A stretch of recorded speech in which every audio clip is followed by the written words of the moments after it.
Oi pessoal, depois de eu acho quase um mês sem vídeos, chegou a hora de compartilhar as minhas leituras do mês de setembro com vocês. Então vamos lá, que teve bastante coisa.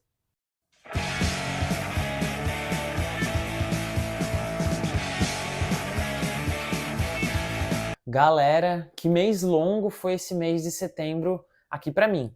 Quando eu peguei os livros que eu li nele e vi qual foi o primeiro, eu tive aquela sensação de experimentar o tempo muito distante, assim. Quando eu peguei a minha primeira leitura de setembro para falar aqui no vídeo para vocês, eu pensei, nossa, faz tanto tempo assim que eu li esse livro e foi só no início de setembro, faz um mês então, mais ou menos, que eu peguei ele para ler de tanto que eu experienciei esse mês de setembro longo, arrastado para mim. Devido a muito trabalho, devido a muitos compromissos diferentes de trabalho também, enfim, uma série de coisas que não cabe aqui nesse vídeo.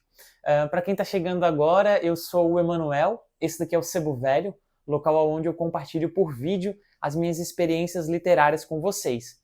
Hoje um vídeo clássico aqui do canal, um estilo de vídeo que me fez começar a gravar, que é compartilhar nesse esquema de diário as leituras que eu fiz no mês para quem está me seguindo, tá bom? Eu também estou no Instagram como @sebo_velho e também estou agora com um podcast junto com o meu amigo Ulisses, chama-se Fale Mais Sobre Livros. Estamos no Spotify, falando sobre literatura, sobre o livro, sobre a leitura e por aí vai. Estou gravando esse vídeo exatamente no dia 1º de outubro, um mês muito especial para mim, o mês mais bonito do ano, o mês que eu faço aniversário. E esse mês de outubro eu vou estar lendo um dos meus autores favoritos. Nesse meu mês de aniversário vou fazer a experiência de ler Roberto Bolanho, somente livros do Bolanho, e um penetra. Tenho 3 livros do Bolanho para ler aqui na estante ainda que não foram lidos: Noturno do Chile, Putas Assassinas e Pista de Gelo. Então vou estar lendo os 3 na sequência, uma experiência que eu queria fazer no início do ano e escolhi o mês do meu aniversário para experienciar isso. Convido a todo mundo que tem um Bolanho parado na estante a embarcar nessa comigo nesse mês de outubro. Sem mais delongas, vamos às minhas leituras do mês de setembro. Eu comecei o mês lendo isso daqui, Clarice Lispector, Água Viva. Eu havia lido o Paixão Segundo o GH da Clarice no ano passado e ficado impressionado com a literatura dela, com a maneira dela escrever. E não foi diferente aqui em Água Viva. Eu fiquei bem mais impactado, eu fiquei bem mais surpreendido num todo com esse livro. É uma pequena narrativa escrita de um eu para um tu, que depois a gente vai entendendo que é de um eu feminino para um homem. Esse eu vai se esparramando no texto, declamando, escrevendo uma série de fluxos de consciência, de confissões, de reflexões. A Clarice Lispector faz essa, como algumas pessoas dizem, feitiçaria com as palavras, uma alquimia no seu texto. Ela propõe reflexões que eu nunca tive ainda na literatura. Ela faz uma espécie de torção nas minhas sinapses, nos meus neurônios, nos dendritos, que poucas escritoras, escritores da literatura conseguem me fazer. Ela realmente consegue fazer eu refletir sobre o nada, sobre o tudo, sobre o miolo do pão, sobre uma pintura, sobre a água, sobre o sol, sobre o cotidiano, sobre a morte, sobre a vida, em frases curtas e em ideias que ela tira não sei da onde e ela faz eu refletir sobre muita coisa e entrar em reflexões que acho que se eu não tivesse lido Clarice eu nunca entraria. Estou apavorada. Por que nesta terra houve dinossauros? Como se extingue uma raça? E o melhor de mim é quando nada sei e fabrico não sei o quê. Eis que de repente vejo que não sei nada. O gume de minha faca está ficando cego? Parece-me que o mais provável é que não entendo por que o que vejo agora é difícil. Estou entrando sorrateiramente em contato com uma realidade nova para mim e que ainda não tem pensamentos correspondentes, e muito menos ainda alguma palavra que a signifique. É mais uma sensação atrás do pensamento. Nesse livro aqui, O Água Viva, a Clarice está a todo momento se referindo a uma espécie de campo, a uma espécie de outra porta que se tem para acessar, a uma espécie de um outro lugar, um lugar antes do pensamento. Parece que ela quer capturar o instante, o momento, o aqui e agora. E poucos textos, poucas reflexões filosóficas, palestras, enfim, conseguem realmente me colocar num estado de reflexão sobre isso, num estado de o quão importante é parar para pensar sobre isso. E lendo Clarice, isso é possível, isso tornou-se possível. Parece que ela fala de um lugar distante e que ela sabe muito sobre esse lugar, mesmo se contradizendo ali na dúvida de saber ou não saber. E ela fala de um lugar distante, abstrato, de um certo acesso a uma consciência outra.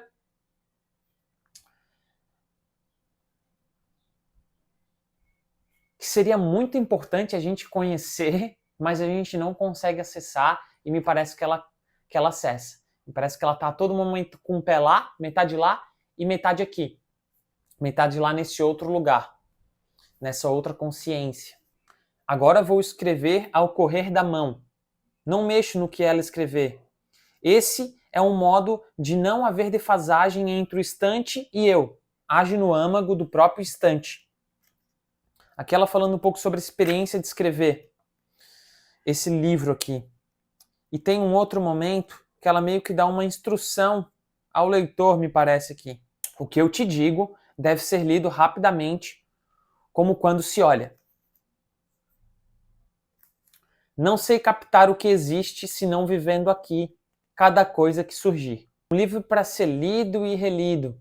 O pós-fácil desse livro aqui faz paralelos com a pintura, uma arte que a Clarice explorou em vida também, né? Essa coleção maravilhosa da Rocco, ela traz as pinturas da Clarice Lispector. E o eu que escreve nesse livro aqui fala sobre a pintura também, fala sobre a pintura como a sua forma de expressão, é uma pintora, o que parece, e é novo para ela escrever, esse eu aqui.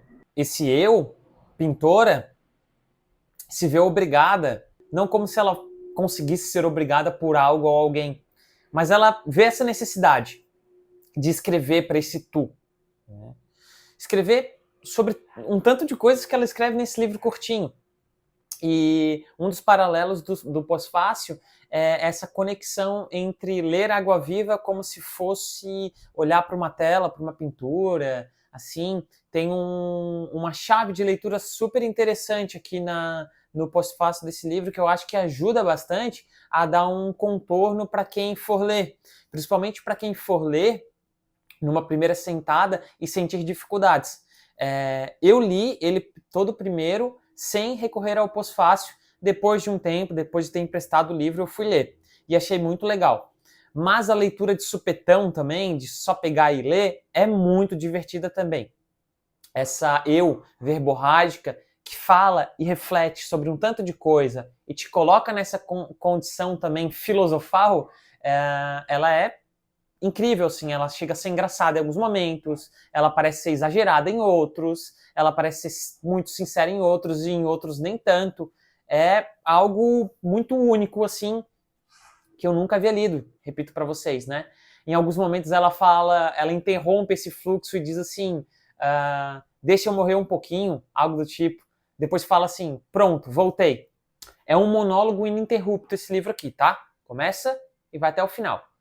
Então, recomendo bastante, tá, gente? Quero voltar e quero continuar lendo Clarice, porque eu só sinto que coloquei a pontinha do dedão do pé, sabe? Nessa água viva que é a Clarice Lispector, que é a sua literatura. É como se eu como alguém que vai medir a temperatura da água da piscina, bota o dedão do pé ali. Eu sinto que eu só fiz isso ao ler o Paixão Segundo GH, o Água Viva e A Hora da Estrela há anos atrás. Então, bora entrar um pouquinho mais nessa água. A segunda leitura do mês de setembro foi Cinzas do Norte, do Milton Ratum. Com esse livro aqui, eu li todos os romances e livros de conto do Ratum, com exceção daquela trilogia que ele ainda está escrevendo, falta sair o terceiro volume.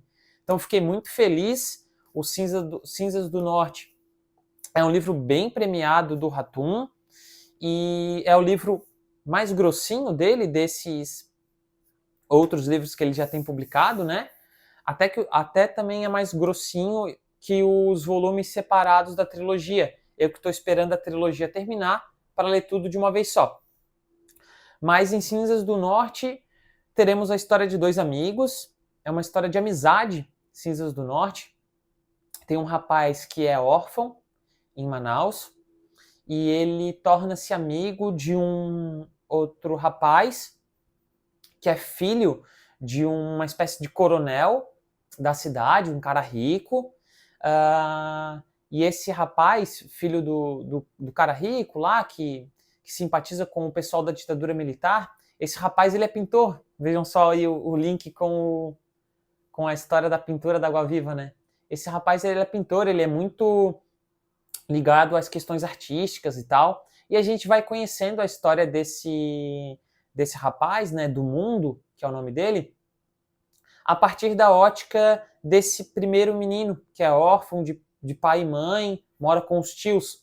Então, a partir desse protagonista do Ratum, que é um garoto que observa as coisas, participa de todas as cenas do romance, de todos os conflitos, participa de todas as tramas, conversa, né, interage com todas as personagens do romance, mas sempre presenciando, né, acompanhando a história do Mundo, que é esse amigo dele, talvez o grande protagonista da história, né? Todo o fluxo de drama gira em torno do Mundo. Esse rapaz que lá em Manaus adora arte, adora pintura, é pouco ligado às questões do negócio do pai, de se tornar um fazendeiro, um senhor de terras.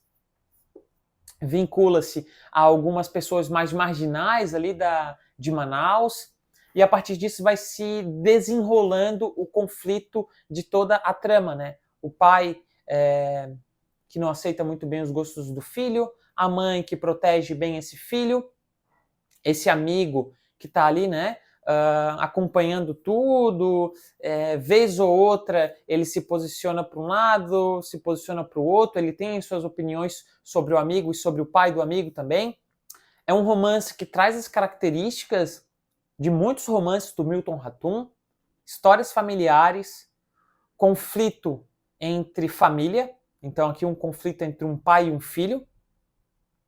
Também traz algo muito marcante na literatura do Ratum, que é os segredos familiares, como uma espécie de locomotiva onde a trama embarca e vai até o seu final. Então, logo no início desse livro, a gente tem um segredo jogado na mesa, que a gente não sabe o que é, mas a gente sabe que tem um segredo ali, algum mistério que linka uma série de personagens desse livro. A gente sabe porque a narrativa de Cinzas do Norte, a narrativa principal, é interrompida por fragmentos de uma carta do tio desse menino órfão para o Mundo, né? Esse menino das artes, né? Filho do Senhor das Terras ali. E só no final do romance a gente vai saber qual que é o grande segredo desse livro aqui. A todo momento, como eu escrevi lá no Instagram, ao ler a literatura do Ratum, essa literatura marcada por segredos, a todo momento na trama, me parece que é só eu puxar uma cortina, e atrás dessa cortina tem uma silhueta. Parece que é só eu puxar aquela cortina que eu vou descobrir aquele segredo.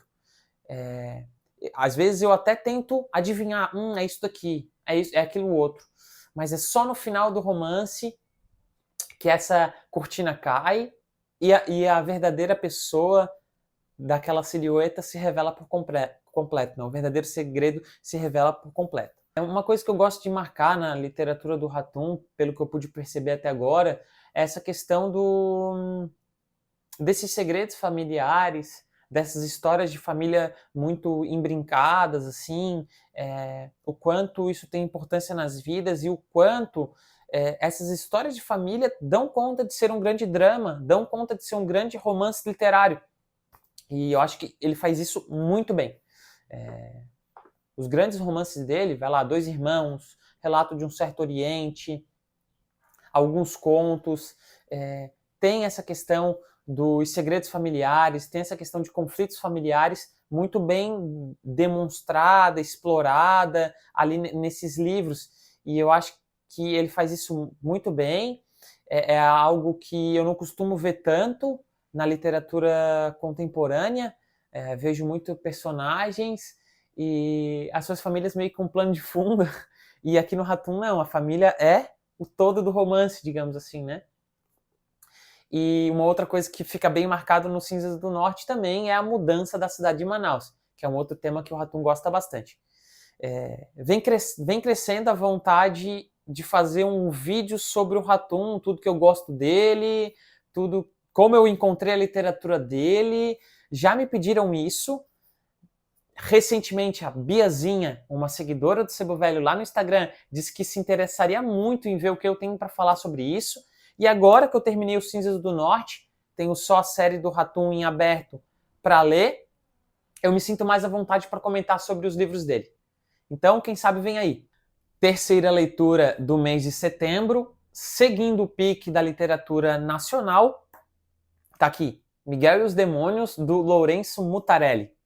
Para a alegria de amigos como o Doc, o Adriano, do Sebo Elemental, mais um Mutarelli lido na minha estante. Quem acompanha o Sebo Velho já desde o ano passado, quando eu retomei os vídeos, viu que a sutil arte de provocar efeitos sem causa, acho que esse é o nome daquele livro, foi uma das melhores leituras que eu fiz no ano passado, o livro do Mutarelli.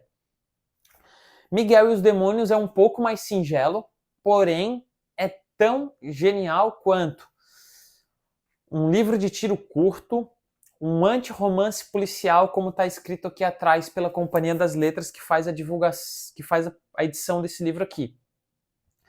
Um anti-romance policial, quando eu li, eu fiquei assim, que nome maneiro, que nome estiloso para anunciar um livro, né?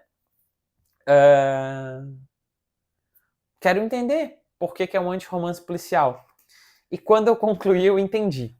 Aqui os protagonistas desse anti-romance policial do Mutarelli são policiais civis, desses que a gente está cansado de ver em noticiários sensacionalistas brasileiros, como Cidade Alerta, né, o programa do Datena. Caras envolvidos com, enfim, trabalhos clandestinos, envolvidos com corrupção, envolvidos com crimes, né? E aqui a gente vai ter um clássico protagonista mutareliano, que é um sujeito que tá sem a mulher, né? Tá divorciado da sua mulher, porque traía ela com uma amante e ela descobriu, então a mulher e o filho abandonaram o cara, esse policial. Ele volta a morar na casa do pai dele. O pai dele já é velho, é meio obcecado por uns programas na TV que fica vendendo quinquilharias e acha aquilo muito engraçado. E daí esse policial extremamente entristecido, assim, tentando dar uma reviravolta na vida dele, se mete bem sem querer numa trama que envolve uma espécie de múmia mexicana, uma espécie de máfia ligada com a maçonaria, e também se envolve com o ex-marido da sua amante, que é um cara que ela descobriu que estava praticando um crime hediondíssimo debaixo do nariz dela. Tudo isso num livrinho tiro curto, num livrinho super rápido do Mutarelli. Frenético, naquele estilo de diálogos, pouca descrição, muito humor. Eu recomendo demais esse livro aqui do Mutarelli, até como porta de entrada para a literatura dele. Apesar de ser um anti-romance policial, ele abraça esse gênero, uma vez que ele se torna um entretenimento puro. É muito gostoso de ler. Para quem gosta de cenas mirabolantes, do humor meio sujão, assim, eu acho que é um prato cheio. Como de costume também na literatura do Mutarelli, a questão psicológica das suas personagens está ali também para quem quiser ver. Um processo de adoecimento bem sério do pai desse protagonista, devido à idade. Uma questão de uma espécie de psicose que um terceiro personagem aqui entra após se envolver com aquela máfia, com a múmia, e essa espécie de psicose vai afetar muito o nosso protagonista também. E daí nunca fica claro se é uma espécie de psicose, uma brincadeira, uma mentira ou coisa que realmente está acontecendo, coisa mágica, coisa mística, coisa mafiosa, coisa de crime organizado. Esses polos estão todos espalhados, assim como os últimos livros que eu li do Mutarelli também. E eu acho que ele consegue passar essa questão da psicologia dos seus personagens de uma maneira super fidedigna. Eu admiro muito como ele consegue fazer isso e como ele consegue também trazer para a literatura toda essa estética do noticiário brasileiro sensacionalista. Então, tudo que a gente vê no... Cara, sério, tudo que a gente vê no Datena, o Mutarelli consegue colocar nesse livro aqui. Quem achar que é muito viajado, basta ligar, tá? Nesses noticiários aí da TV que passa o final de tarde, para você ver tudo que aparece nesses noticiários, a forma que são noticiadas, assim, as maiores bizarrices acontecendo no nosso cotidiano. Mutarelli consegue escrever sobre elas de um jeito, para eu não ficar me repetindo aqui, bem literário, bem estiloso, numa estética super própria dele e trazendo um entretenimento para o leitor, que eu acho que é uma das partes principais da literatura do Mutarelli. Eu peguei esse livro depois de ler Os Cinzas do Norte porque eu sabia que seria uma leiturinha rápida, um entretenimento muito massa e não me arrependi. Então recomendo aqui Miguel e os Demônios, esse anti-romance policial do Lourenço Mutarelli, publicado pela Companhia das Letras, assim como Cinzas do Norte, do Milton Ratum, também foi publicado pela Cia das Letras. A quarta leitura do mês de setembro foi Paradise, da escritora mexicana Fernanda Melchor, editado pela editora Mundarel, com tradução da Heloísa Jan. E esse livro aqui eu li graças a Mundarel, que generosamente me enviou um exemplar. Obrigado, galera da Mundarel. Eu escrevi para eles depois que eles comentaram no vídeo aqui do Sebo sobre o Temporada de Furacão da Fernanda Melchor. Eles acharam bacana os meus comentários. Se você não assistiu, eu recomendo muito. Agradeceram o vídeo e eu escrevi para eles agradecendo também, perguntando se eles não tinham um exemplar do Paradise para eu poder ler esse ano ainda. Então ele furou a fila das minhas leituras de setembro e a leitura foi muito boa. Assim como Temporada de Furacões, Paradise traz aquele ritmo frenético que a Fernanda Melchor consegue imprimir no seu texto com extrema habilidade. Esse livro aqui, ele é marcado por parágrafos extremamente longos, deve ter 4 capítulos, o resto ele é todo marcado por esse texto em cascata, sabe? Que só vai assim, sem muita quebra, para só quando termina o capítulo para iniciar outro capítulo. Na trama de Paradise, a gente vai ter 2 personagens principais. O Polo, que é um garoto pobre que trabalha como jardineiro e faz tudo num condomínio de ricos. Lá ele vai conhecer um outro jovem chamado Franco, que é um jovem descrito como o Gordo, né? O Polo sempre se refere ao Franco como o Gordo. E o Franco é um rapaz que mora com os avós, porque os pais não dão meio que conta de cuidar dele.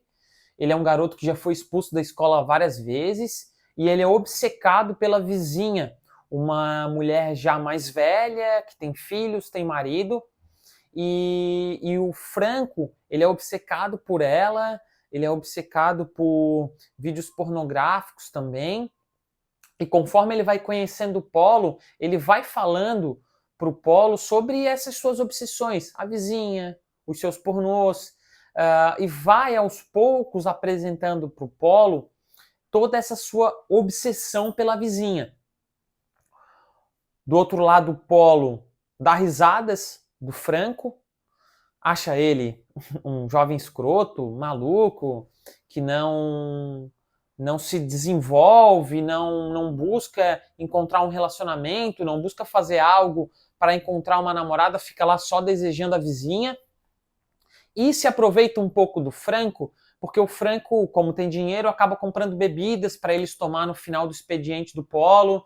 Então o Polo vai ao encontro do Franco, compra as bebidas para o Franco, né, com o dinheiro do Franco, e os dois ficam ali nos fundos do condomínio, numa espécie de cais abandonado, bebendo e fumando. O Polo, esse garoto mais pobre, faz isso para não ter que voltar para casa, porque ele mora num bairro de extrema vulnerabilidade social, financeira, e em casa ele está submetido a todo tipo de violência, né?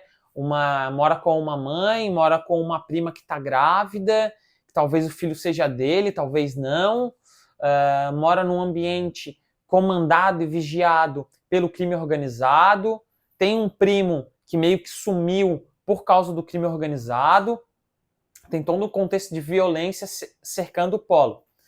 Esses dois personagens, eles vão ficar interagindo o romance inteiro, e a Fernanda Melchior vai nos mostrando os desdobramentos do plano desse Franco, do plano de tentar algum dia algo com essa vizinha, né?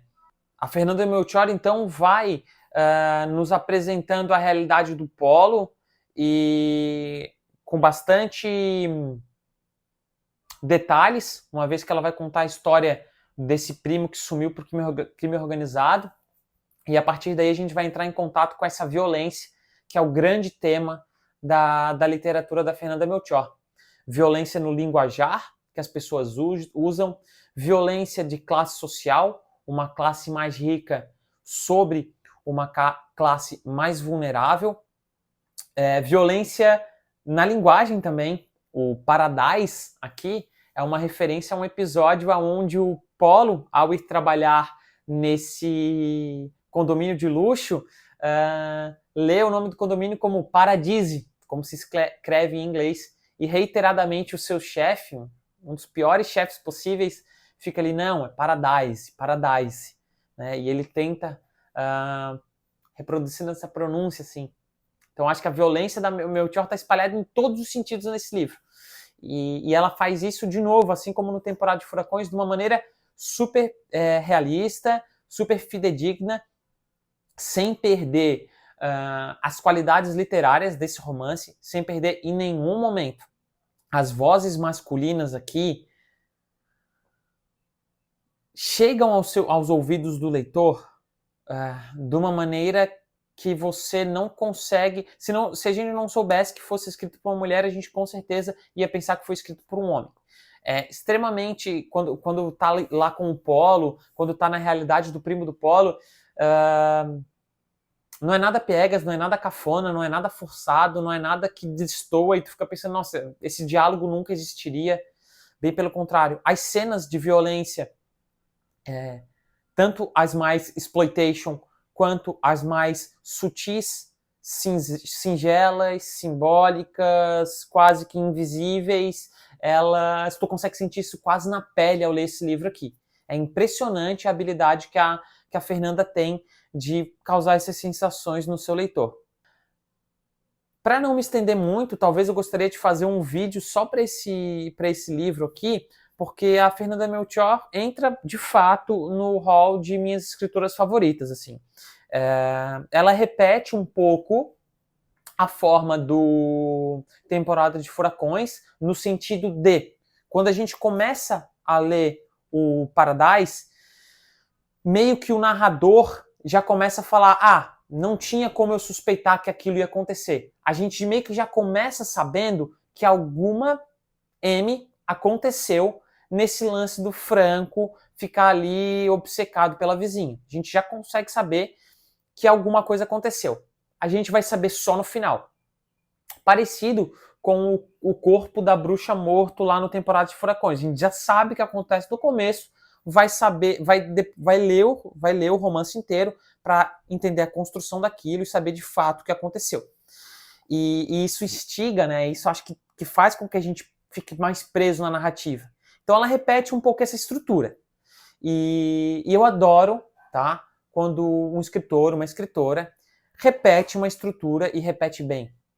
E consegue carimbar, deixar o seu estilo ali, a sua estética, a sua intenção, e consegue executar isso sem se tornar repetitivo, maçante, premeditado, sabe?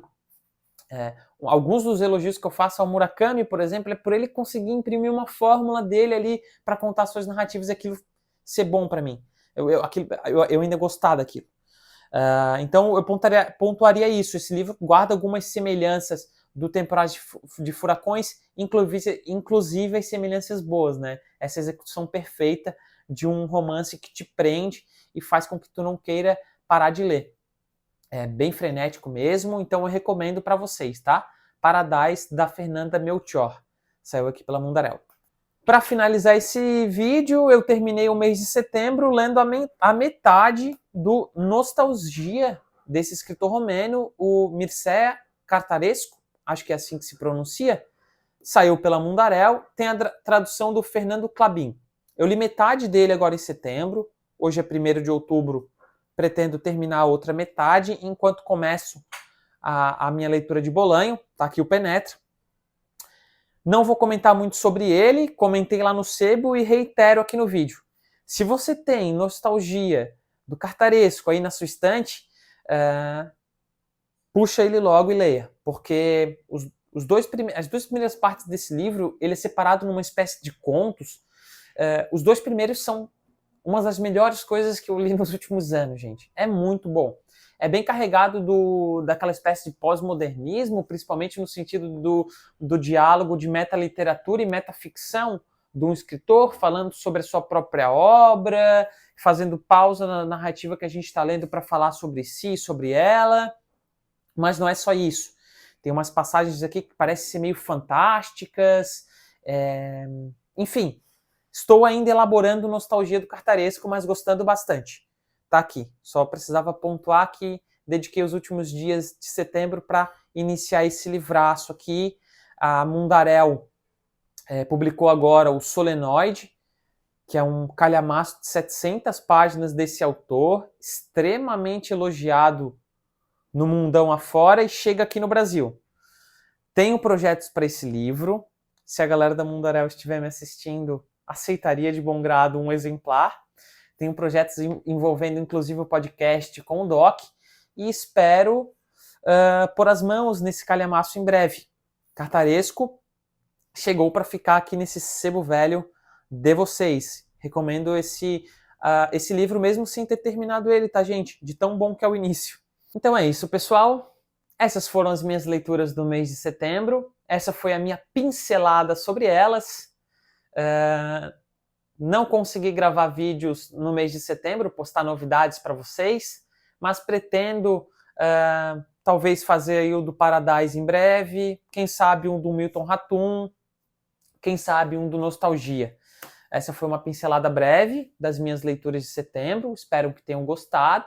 Tenho programações futuras que eu pretendo cumprir, vamos ver se eu consigo, mas como o compromisso que eu firmei ao retornar com os vídeos, ao menos as leituras do mês, essa pincelada rápida, eu vou continuar trazendo aqui para vocês. Tá certo, gente? Espero que tenham gostado.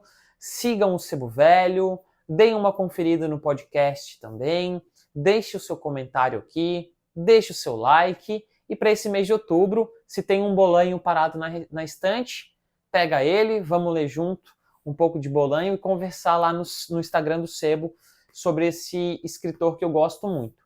Tá certo, galera? Um abraço para todo mundo e até o próximo vídeo.